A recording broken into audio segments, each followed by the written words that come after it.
भोजन नहीं, जन जन की है यही पुकार, जन जन की है यही पुकार। किसको है आजादी का हक, किसको है? पशु की पीड़ा कैसी है? मांस मच्छी अंडे, जन जन की है यही पुकार। आवाज उठाए कब तक? आवाज उठाए कब तक? What do we want? What do we want? What do we want? When do we want it? नमस्कार दोस्तों, मैं विपिन कुमार स्वागत करता हूं आपको अपने YouTube channel grow up India पे। और आज हम आए हैं जंतर मंतर धरने रोड पे, जहां पे आए दिन धरना होती रहती है। और आज हम बात करने वाले हैं Delhi vegans for animal liberation, जो कि एनिमल लिबरेशन के लिए प्रोटेस्ट करती आई है और एनिमल का लिबरेशन चाहती है। ये एनिमल को इंसान से कंपेयर करते हैं और लोगों को वेगन्स बनने के लिए प्रेरित करते हैं। आइए आज हम जानेंगे इनके कुछ मेंबर से कि ये वेगन्स को क्यों प्रेरित करते हैं और वेगन्स से क्या समझते हैं।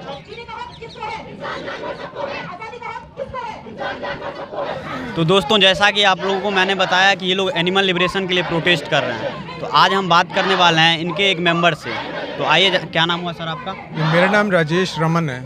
राजेश रमन। अच्छा सर, बहुत सारे लोग वेगनिज्म को नॉन वेज से कंफ्यूज कर रहे हैं, तो इसलिए हम चाहते हैं कि आप पहले हमारे दर्शकों को बताएं कि वेगनिज्म होता क्या है।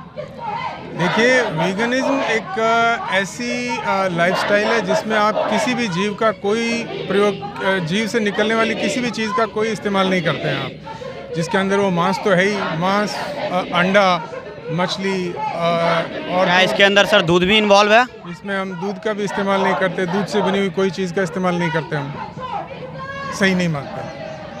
तो बिल्कुल सर, आप एनिमल को ह्यूमन की तरह देख रहे हैं और एनिमल से आप बहुत ही एम्फेसाइज हैं, है ना?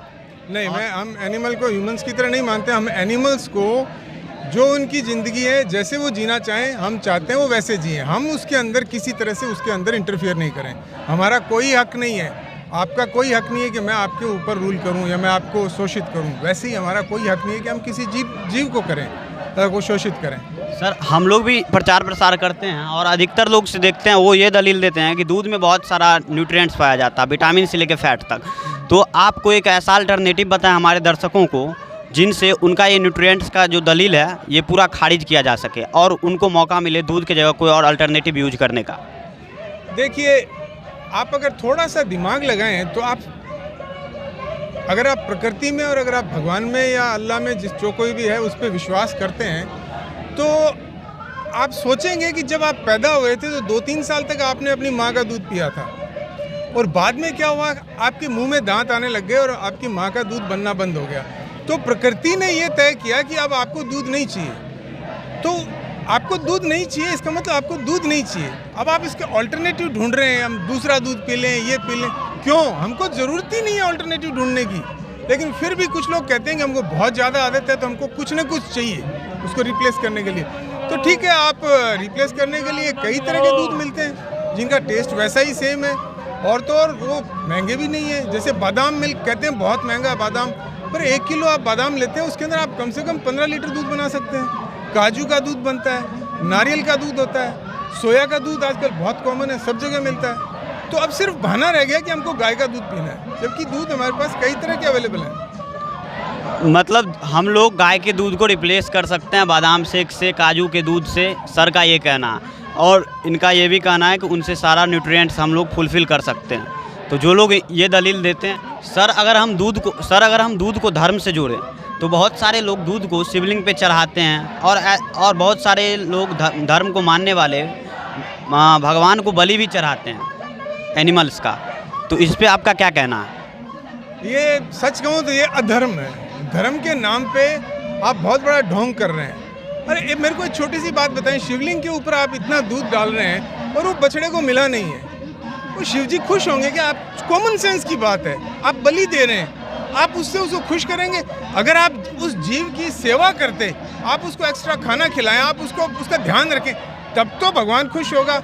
आप उसको काट रहे हैं, कह रहे हैं बलि देना। अरे बलि देना तो अपने बच्चे की दो, खुद की दो ना, तब तो बलि होगी, तब तो ऊपर वाला खुश होगा।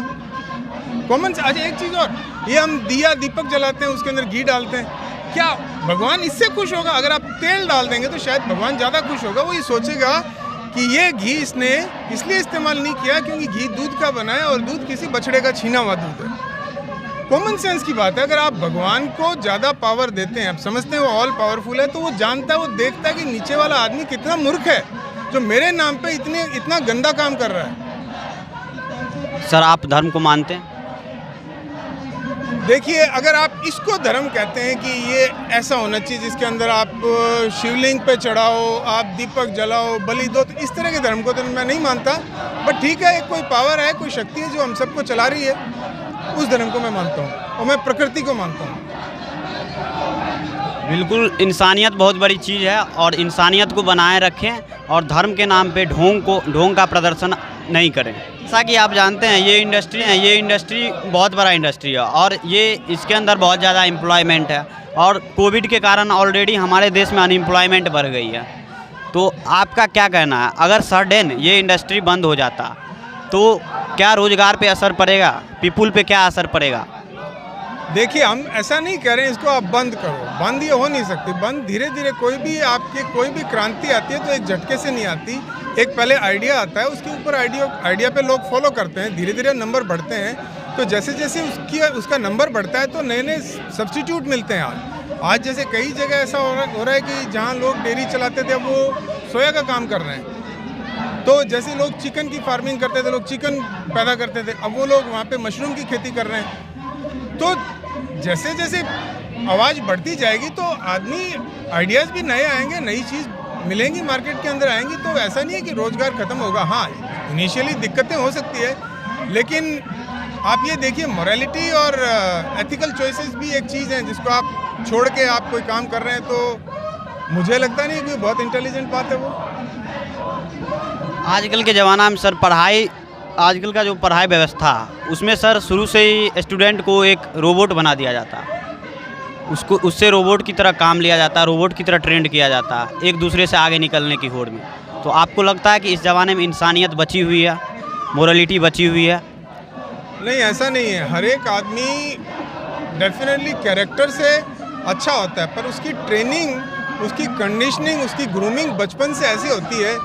मैं उसी बात पे वापस आता हूँ, जैसे दूध और मीट।